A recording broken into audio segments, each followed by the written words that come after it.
Vamos começar com uma imagem. Paris, 1942. A cidade está ocupada, a Europa em chamas. O cenário de desconstrução total. Exatamente. E no meio desse caos, o Colégio de France convida um psicólogo suíço para dar umas aulas. Esse psicólogo era o Jean Piaget. E o tema, a psicologia da inteligência. É um contraste impressionante, né? Muito. Enquanto o mundo se desfazia, Piaget estava lá obcecado em entender como a mente se constrói.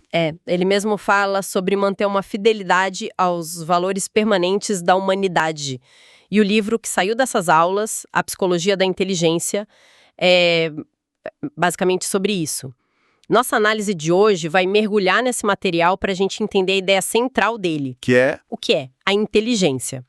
Para Piaget não é uma faculdade mágica, sabe? Algo que já nasce pronto. É um processo de adaptação, quase biológico. Uma busca constante por equilíbrio entre a gente e o mundo. Certo, então a missão é essa, desvendar essa construção, vamos extrair as ideias mais impactantes desse clássico e, o que é super importante também, vamos ver como a ciência, mais de 70 anos depois, olhou para trás. Com novas ferramentas, né? Isso. Pegou as ferramentas do século XXI e reavaliou a obra dele, mostrando o que ainda é rocha sólida e o que, bem, precisou de uma nova camada de concreto. Ok, vamos começar pelo alicerce de tudo, então. A grande ideia de Piaget é que inteligência é sinônimo de adaptação. E para explicar como isso funciona, ele dá para a gente duas ferramentas, a assimilação e a acomodação. Exato. E elas funcionam tipo como uma dança. A assimilação é o primeiro movimento. É quando a gente encontra algo novo e tenta encaixar nas caixinhas mentais que a gente já tem. Tipo o exemplo clássico da criança que já sabe o que é um cachorro. Perfeito! Ela já tem um esquema para cachorro. Um bicho peludo, de 4 patas, que faz au-au. Aí um dia ela vê um pônei pela primeira vez. E ela aponta e grita, olha um cachorrão. Exato. Ela tá pegando essa informação nova, o pônei, e forçando a entrada na gaveta que ela já conhece, a de cachorro. Ela tá assimilando o desconhecido ao conhecido. Mas aí vem o segundo passo da dança. Aí vem a acomodação. A criança percebe, ou alguém mostra para ela, que aquele cachorrão não late. Ele relincha, o pelo é diferente, o tamanho, a estrutura mental de cachorro já não dá conta, sabe? Entendi. Então ela precisa fazer um ajuste. Ela não joga fora a gaveta do cachorro. De jeito nenhum. Mas ela cria uma nova do lado, a gaveta do cavalo. O cérebro dela se modificou para se ajustar à realidade. É exatamente isso. A inteligência para Piaget é esse balé que não para nunca. A gente passa a vida inteira assimilando o mundo às nossas estruturas e acomodando nossas estruturas ao mundo. Não é um processo passivo. É uma construção ativa, um diálogo constante. Perfeito. E essa ideia de uma mente ativa que constrói o conhecimento colocou ele em rota de colisão com os gigantes da época, né? Ele não estava pensando sozinho no vácuo. De jeito nenhum. E com uma ousadia, assim, notável. O primeiro grande adversário era ninguém menos que o filósofo Bertrand Russell e toda a corrente logicista. E o que eles diziam? Para eles, a lógica era quase uma verdade divina, uma estrutura perfeita e ideal que existia fora da mente humana.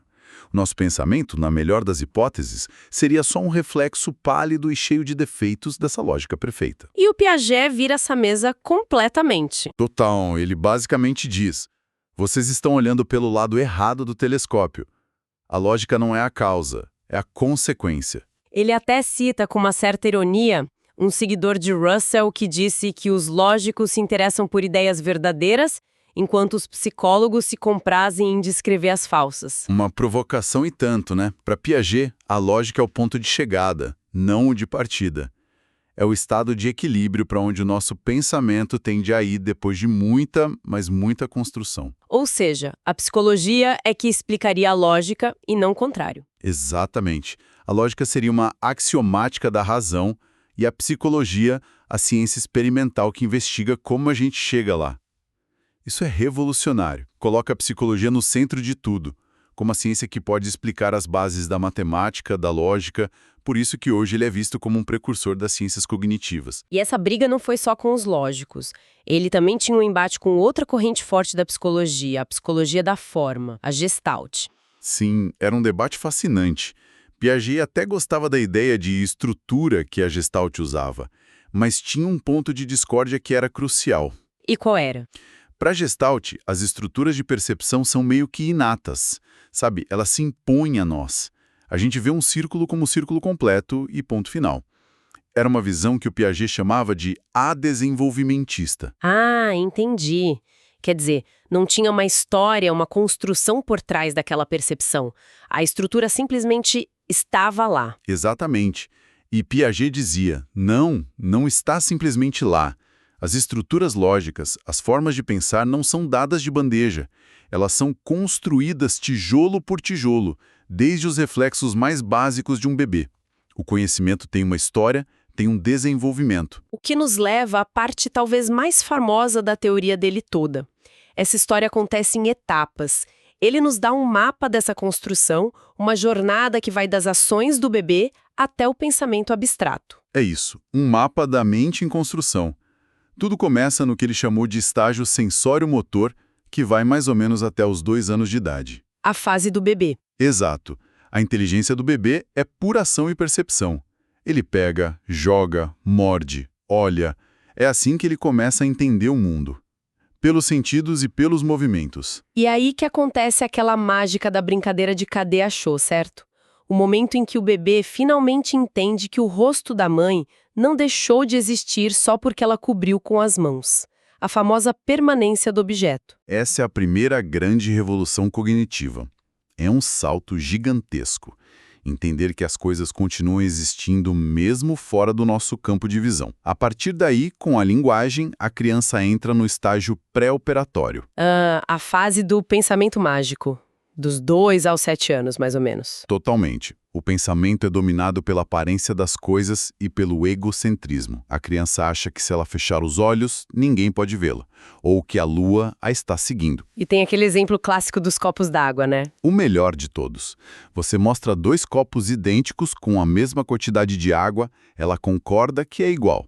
Mas aí você despeja a água de um deles num copo alto e fino na frente dela. E ela vai jurar de pé junto que o copo alto tem mais água. Porque a aparência, a altura da água, grita mais alto que a lógica da conservação. O que nos leva ao próximo grande salto, as operações concretas, dos 7 aos 12 anos. É quando a lógica finalmente entra em campo. Mas ainda precisa, digamos, de rodinhas. Ótima analogia. A criança agora consegue fazer operações lógicas, tipo somar, classificar. Mas ela precisa que isso esteja ligado a objetos concretos, a coisas que ela possa ver e tocar. Ah, então ela já entende o truque dos copos d'água nessa fase. Já entende, porque o pensamento dela se tornou reversível. Ela consegue, na cabeça dela, despejar a água de volta no copo original e ver que nada mudou. Essa é a chave. Ouvindo assim, a teoria dos estágios parece uma escada perfeita, né? Um degrau leva para o outro, mas a vida real não é um pouco mais bagunçada? Uma criança não pode ser super avançada para videogames e, ao mesmo tempo, ter uma crença mágica em outra área. Essa é uma crítica excelente e muito pertinente. O próprio Piaget reconhecia que as idades eram aproximadas. Hoje, a visão é menos rígida.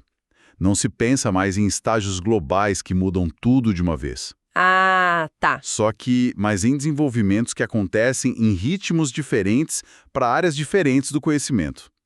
A escada é uma boa metáfora, mas talvez seja mais como várias escadas, uma para cada habilidade. A gente não sobe todas ao mesmo tempo, mas a sequência, a ordem dos degraus em cada escada, essa ideia o Piaget acertou em cheio. E qual seria o topo dessa escada? O último estágio? O topo são as operações formais, que começam na adolescência. É aqui que o pensamento se liberta do concreto. O adolescente consegue raciocinar sobre hipóteses, sobre o e se. Consegue pensar sobre ideias abstratas, como justiça ou liberdade. Exato. É a capacidade de pensar sobre o próprio pensamento. É a base do raciocínio científico, filosófico. É quando a mente consegue construir teorias sobre o mundo e não só operar sobre ele. A teoria parece incrivelmente robusta, mas como a gente disse no começo, Décadas depois, outros pesquisadores olharam para essa construção toda do Piaget e notaram que talvez estivesse faltando uma peça. Uma peça fundamental. E o interessante é que o próprio Piaget, na segunda edição do livro, em 67, admite que uma crítica que sempre faziam era a falta de conexão com a biologia, com o sistema nervoso. Exato. Ele não tinha como fazer essa conexão na época.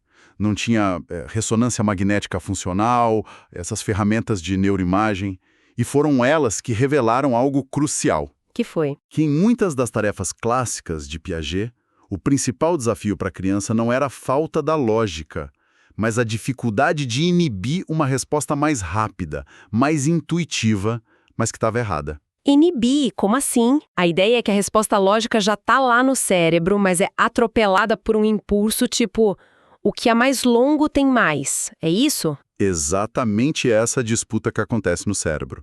Vamos voltar, por exemplo, das fichas que o prefaciador do livro, Olivier Rodet, estuda. Você mostra para uma criança 2 fileiras com 6 fichas cada, alinhadinhas. Ela olha e diz, tem a mesma quantidade. Ok, até aí tudo certo. Aí, na frente dela, você espaça as fichas da fileira de baixo. Ela fica visivelmente mais longa. A criança mais nova vai imediatamente apontar para a fileira longa e dizer que ela tem mais fichas. Ela usou um atalho mental, uma heurística. Comprimento é igual a quantidade. Exato. E é um atalho forte, porque muitas vezes funciona. O que a neurociência descobriu é que o grande salto no desenvolvimento não é só construir a lógica de contar, é principalmente o amadurecimento do córtex pré-frontal, a nossa torre de controle. Que consegue botar um freio nesse impulso. Perfeito. Consegue dizer, espere, ignore comprimento, vamos contar. Essa capacidade de inibição cognitiva é a grande peça que faltava no quebra-cabeça de Piaget. É quase como se o Piaget tivesse desenhado o mapa das estradas principais do pensamento e fez isso de forma brilhante. Mas a neurociência moderna nos deu o mapa do trânsito. Mostrou que tão importante quanto ter a estrada é ter os semáforos e os freios, a inibição. Que analogia perfeita, é isso. A inteligência não é só saber acelerar na construção do conhecimento, é também saber frear os impulsos errados. O Olivier Rodet, esse neurocientista, propõe um modelo que integra isso. Além do eixo de assimilação e acomodação de Piaget, ele adiciona um eixo de ativação e inibição. É uma atualização que não invalida o Piaget, mas completa, né? Completa de forma decisiva.